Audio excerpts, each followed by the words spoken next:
Hey, what's up? It's me, JDS4696, JBat, and today I'm going to be giving a review for Batman Under the Red Hood. And as you can see, this is like a graphic novel collection, and this collects the Under the Red Hood storyline, which occurred in the comic books from the year 2005 to 2006.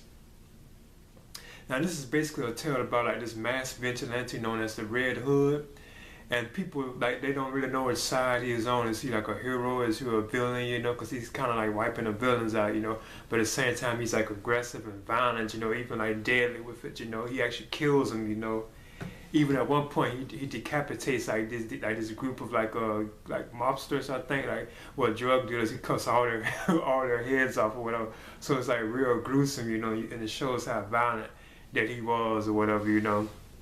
And plus, there's a mystery behind who the character is. For some reason, like when Batman has like confrontations with him, he seems to be very familiar, and he does keep hitting like Batman. He knows that he's Bruce Wayne and stuff like that. He like, hey, I knew he was gonna do all that. Everything. It's like he knows like Bruce Wayne. Well, he knows Batman very well. And this right here is like the particular as you can see, version I have of it. Which collects the stories. Which occurred from February 2005 to April 2006. So yeah, that's basically what this is about. It's like a mass vigilante, and Batman has to find out who it is, and he does have to take him out. And along the way, he has like Tim and Drake, Robin, there to help him. Even like Nightwing, Dick Grayson to help him as well. Plus you have like other like heroes who show up in the storyline as well as too, like Superman. He pops up here and there every now and then. The Green Arrow also shows up, and Batman, he actually questions them about, like their deaths and stuff like that. I don't want to spoil it, like that. He actually questions them about their deaths and stuff like that as well, So yeah, that's what it's basically about. He has to figure out and take out this new mass vigilante known as the Red Hood, And plus, nothing that's kind of odd about him calling himself the Red Hood. It kind of harkens back to when the Joker, he was originally the Red Hood. If you go back to the origin tale of the Joker, he was actually like a criminal known as the Red Hood, and Batman was pursuing him when he fell into like this chemical stuff, and which turned him into the Joker, But he was actually eventually known as he was originally known as the Red Hood. That's what he really called himself.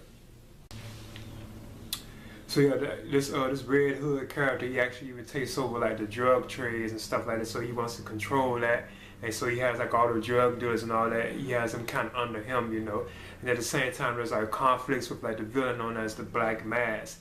He doesn't like the Red Hood. He's kind of against him, and stuff like that, Now other like heroes or villains who show up in the storyline are like Mr. Freeze. You have Deathstroke. You have I think those really like the major ones that really show up. And then you have like this other one known as Onyx. I think that's how you say her name. I'm not really sure about that one, And then the Joker himself shows up as well too, Like the Red Hood himself, he actually does have like a vendetta against the Joker, for some reason, And I kind of give you a glimpse right there of who it could be, but it's like, how could that be possible, How could it be that person is the Red Hood, Like right off the bat, I'm finna go in to say that I'm finna give a spoiler alert. It's like who the Red Hood turns out to be. In the end, the Red Hood turns out to be that it was Jason Todd, the second Robin, who was murdered like back in the storyline known as A Death in the Family.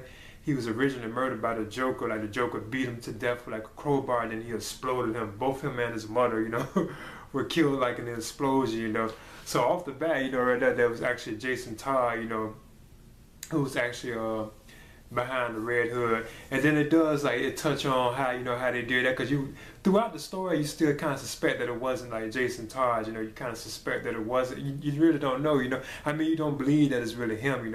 But at the same time, you can always, I guess a lot of fans, especially who was reading the comics ever since then, they probably always could see that they would kind of bring him back some kind of way. But yeah, it turns out that it is Jason Todd. And it does give like an explanation of how he was like resurrected too as well, which involves like Ra's al Ghul and like Talia al Ghul.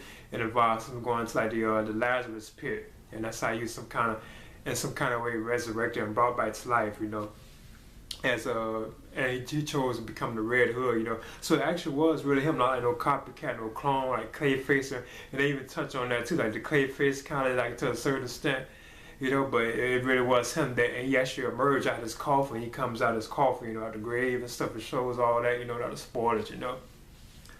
But yeah, I thought this was I thought this was okay. I didn't and this is actually like my first time like actually reading this, so I didn't really enjoy it too much, you know.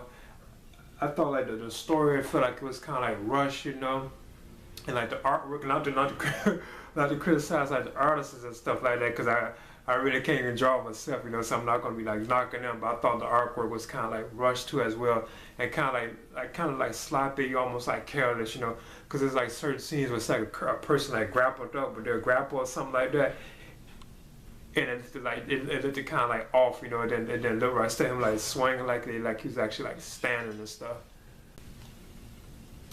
Yeah, it's like if they actually just stood up on their grapple and shot up while they was standing still, like swinging, like, you know, from like the rope or whatever, anything like that. So I thought that was kind of off, you know, kind of like sloppy, whatever. And plus, like, the movie stayed true to this. This was actually adapted into like a film version, which I thought was good, which was released in 2010. I remember picking that up when it first was released, and I thought that was good. Now the movie, it did have exact same sequences, like just like this tale.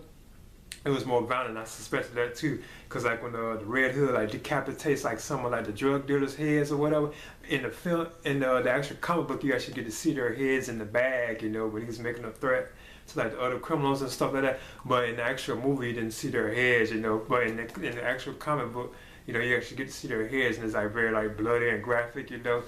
Plus, like the scene with like Batman and like Nightwing, they're taking on like this android known as a Mazio or Mazio. That's just like how like the movie is just like how it was in the comic book, you know. Except like I noticed like in the comic book it was actually talking, like the Mazio, like a Mazio, a robot thing that it was fighting. It actually talked in the comic book, but in the movie, if I'm not mistaken, it didn't have any lines. Plus, like some of the chase scenes where they're actually chasing like Red Hood, and he's like mocking Batman, like, "Hey, Bruce, you haven't lost your touch," and all that kind of stuff like that. They kept all that from like the comic book. All that was in the movie too as well, you know. So the movie was very similar to this, you know. So I thought stuff like that was kind of cool, you know, whatever. But and I also thought like the dialogue, I thought that was like too dramatic. Like when they're like reminiscing or like talking, it's like there's moments where it's like supposed to be Alfred sharing his thoughts on like a situation, you know.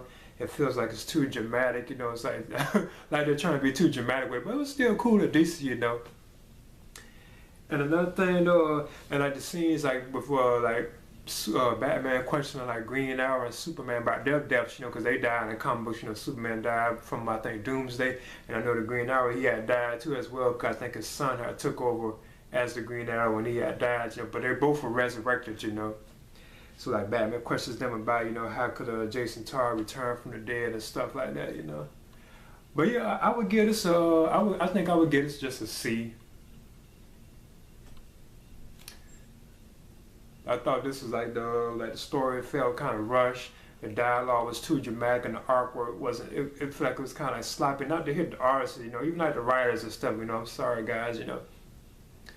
But I've seen like better, you know, I've read better and stuff like that, you know. But yeah, I would be giving Batman Under the Red Hood. I would give this a C. And this is a JDS 4696 or JBat.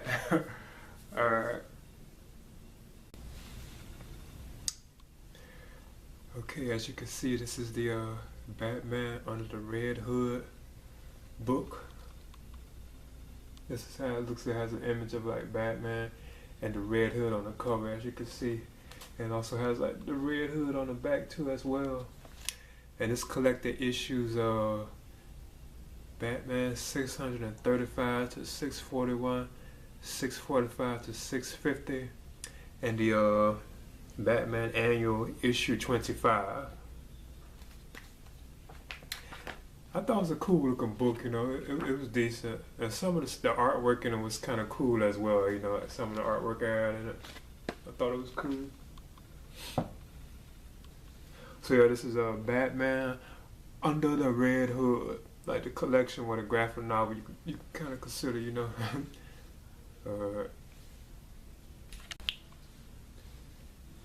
Now, this version I have of it was from 2011, I think it was probably like previous other versions of it before then, but the particular version I have of it is from 2011.